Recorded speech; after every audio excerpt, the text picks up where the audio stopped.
माता के मंदिर में आप ध्वजा लगवाइए, उस ध्वजा पर मक्खन लगाकर लगवाइए। आपको कामना है, आपकी अगर इच्छा है, आपका मन है, तो जगत जननी की आराधना करो। पति और पत्नी में अगर क्लेश है तो जगदम्बा के मंदिर में मक्खन चढ़ाओ, प्रेम बढ़ जाएगा। आपको लगता है कि पति कोई अन्य स्त्री से लगा हुआ है या परिवार टूट रहा है, तलाक तक पहुंच गया है, तो माता के मंदिर में आप ध्वजा लगवाइए, उस ध्वजा पर मक्खन लगाकर लगवाइए, आपको लाभ मिलेगा। महाराज, यदि आपको लगता है कि बच्चे बहुत ज्यादा अपशब्द बोल रहे हैं, मुंह चला रहे हैं और प्रेम नहीं रख रहे, तो माता के मंदिर में लाल पुष्प, लाल चंदन और लाल चूड़ी मां को समर्पित करिए, प्रेम बढ़ेगा। बच्चा कभी आप जी से कम नहीं बोलेगा, प्रेम की भाषा निकलेगी उससे। मां जगत जननी की आराधना, जगदम्बा की उपासना। नवरात्रि में 9 दिन में से कोई एक दिन ऐसा ले लो जिस दिन कन्याओं का भोजन कराओ, साथ में उनको लाल चुनरी ओढ़ाओ या कोई लाल वस्त्र, लाल पूजन की सामग्री उनको दो, सुख मिलेगा। भी देवी की आराधना का एक स्मरण का सुख है महाराज। ज्योत का विधान है, नवरात्रि में देवी की ज्योत लगती है, अखंड ज्योति लगती है, जवारे बुआए जाते हैं, कलश लगता है। ज्योत का भी विधान है, जिसके यहाँ दिया अखंड जलाया जाता है, अगर वो दिए की लो, दिए की बाती अगर दक्षिण दिशा की होती है तो उसके घर में साल भर में एक घात जरूर होती है।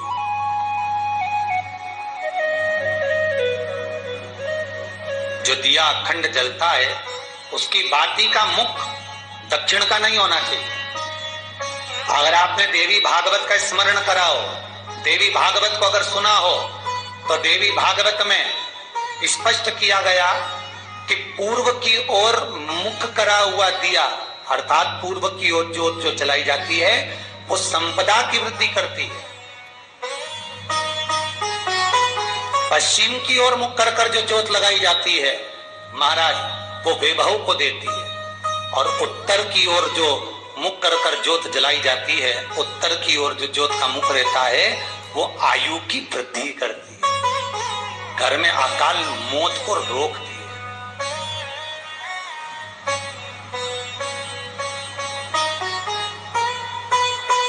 रात्रि का जो भाव तत्व है उसको भी अच्छे से समझ लेना।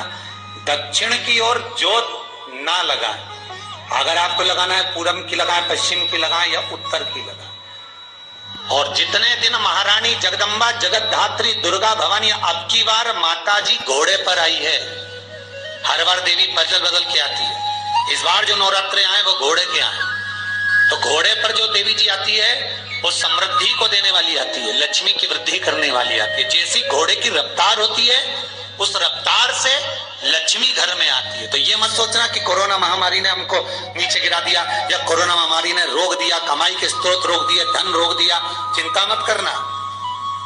मेरी माँ जगत जननी दुर्गा भवानी अब की बार घोड़े पर आई है, साल भर में इतना धन दे देगी कि आपने पीछे के 4 साल में नहीं कमाया होगा, इतनी मेरी माँ भंडार भर देगी। ये घोड़े पर आई है, कोई साधारण नहीं हो सकता।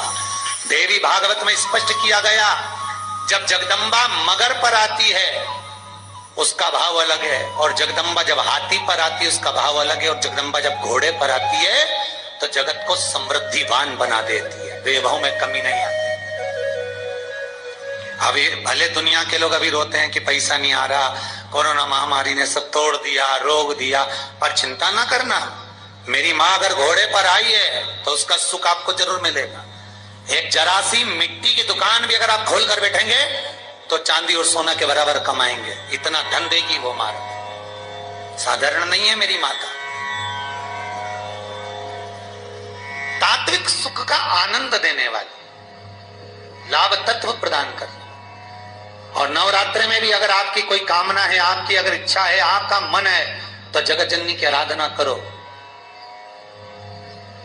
पति और पत्नी में अगर क्लेश है तो जगदम्बा के मंदिर में मक्खन चढ़ाओ, प्रेम बढ़ जाएगा।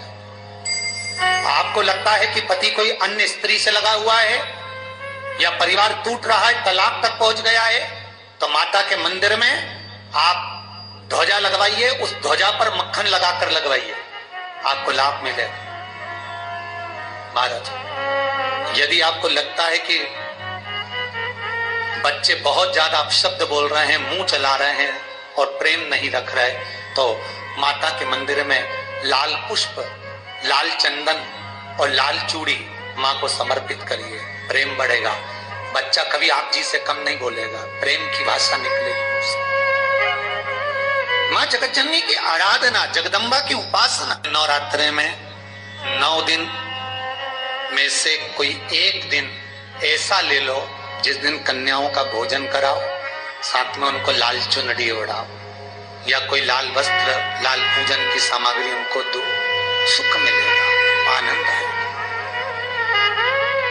सती कथा में कही थी कि नवरात्रे एकम से प्रारंभ नहीं होते, अरे अमावस्या की रात्रि से प्रारंभ हो जाते, इसलिए उसको कहते हैं नवरात्रे।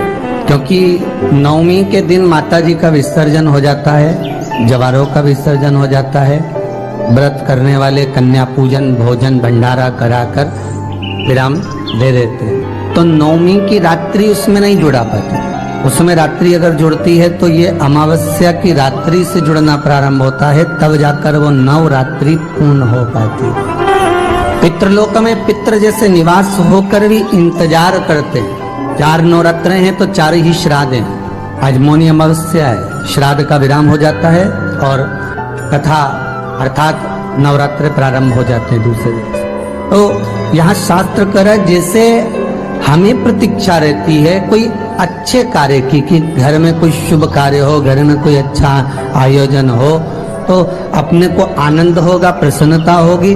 उसी तरह हमारे जो पूर्वज चले गए, जो पूर्वज चाहे वो अधोगति में गए हों, चाहे वो देवगति में गए हों, चाहे वो पितृलोक में निवास कर रहे हों, तो जितने भी पितृलोक में निवास करने वाले पूर्वज होते हैं वो भी ये विचार करते हैं कि हमारे घर के वंश द्वारा, हमारे वंशजों द्वारा कोई ऐसा सत्कर्म हो जिससे हमारे जीवन की भी तृप्ति हो और हमें आनंद की अनुभूति हो। और ध्यान दीजिएगा महाराज, आपको चैत्री नवरात्रे का स्मरण होगा, आपको शरदी नवरात्रे का स्मरण होगा, पर जो आषाढ़ में और माघ में जो नवरात्रे पढ़ते हैं इसका एक आनंद ही दूसरा रहता है। बस इतना जरूर होता है कि दुनिया के लोग वो जो 2 नवरात्रे होते हैं उसमें कलश की स्थापना भी करते हैं, देवी का पूजन भी करते हैं, अर्चना भी करते हैं, मंदिरों में भीड़ भी रहती है और खूब प्रेम से माता का जगराता वगैरह सब होता है। पर ये जो नवरात्रे हैं, 2 गुप्त नवरात्रे, इनका लोगों को स्मरण नहीं था। वो तो धीरे धीरे ये टीवी चैनल के माध्यम से कथाकारों ने, वक्ताओं ने स्मरण कराना जब चालू करा, धीरे धीरे बताना, मार्गदर्शन करना जब चालू करा, तब लोगों को ज्ञात होता गया कि कोई गुप्त नवरात्रा भी होता है, उसमें भी देवी की आराधना होती है। ये 4 नवरात्रे अलग अलग अवस्था के हैं, अलग अलग सुख के हैं और अलग अलग आनंद के। आपके घर में पितृदोष है, आपको ऐसा महसूस होता है, तो किसी भी नवरात्रि के पहले जो अमावस्या पड़ती है, जिस दिन अमावस्या रहे उस दिन चावल की कटोरी में एक कपूर का टुकड़ा रख दीजिए, छोटा सा, और कपूर का टुकड़ा रखकर उस कपूर को दरवाजे के बाहर कटोरी में ही, चावल रखी हुई कटोरी में ही उसको पितरों का स्मरण कर कर जला दीजिए। और जलाने के बाद उस चावल को कहीं भी किसी भी वृक्ष की छांव में पक्षियों के लिए डाल दीजिए। शिव महापुराण की कथा कहती है, अगर मान लो पितृ आपको कष्ट दे रहे हैं, पितृ आपको तकलीफ दे रहे हैं, कोई काम नहीं होने दे रहे हैं, या कहीं आपको ऐसा लगता है कि पितरों का दोष है, तो वो पितृ दोष देवी, अब ये जो आप करेंगे ये कब कर रहे हैं? अमावस्या के दिन आप उसको रख रहे हैं, अमावस्या के दिन उसको रखकर रात भर आपने रखा कपूर के साथ में, सुबह एकम पड़ गई, नवरात्रि लग गई, उसी दिन उसको जलाकर आपने पटक दिया। अर्थात उससे देवी और पितृ इन दोनों का आशीर्वाद जो प्राप्त होता है, तो घर में से पितृदोष समाप्त होकर लक्ष्मी की वृद्धि प्रारंभ हो जाती है, कार्य में सिद्धता आ जाती है।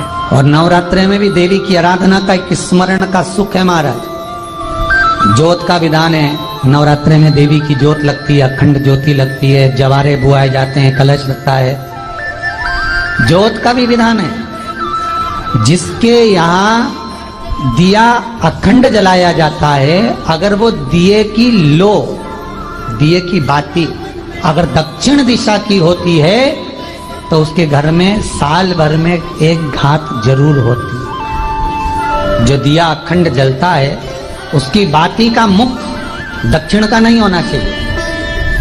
अगर आपने देवी भागवत का स्मरण करा हो, देवी भागवत को अगर सुना हो, तो देवी भागवत में स्पष्ट किया गया कि पूर्व की ओर मुख करा हुआ दिया, अर्थात पूर्व की ओर ज्योत जो जलाई जाती है वो संपदा की वृद्धि करती है। पश्चिम की ओर मुख कर जो ज्योत लगाई जाती है महाराज, वो वैभव को देती है। और उत्तर की ओर जो मुख कर ज्योत जलाई जाती है, उत्तर की ओर जो ज्योत का मुख रहता है वो आयु की वृद्धि करती है।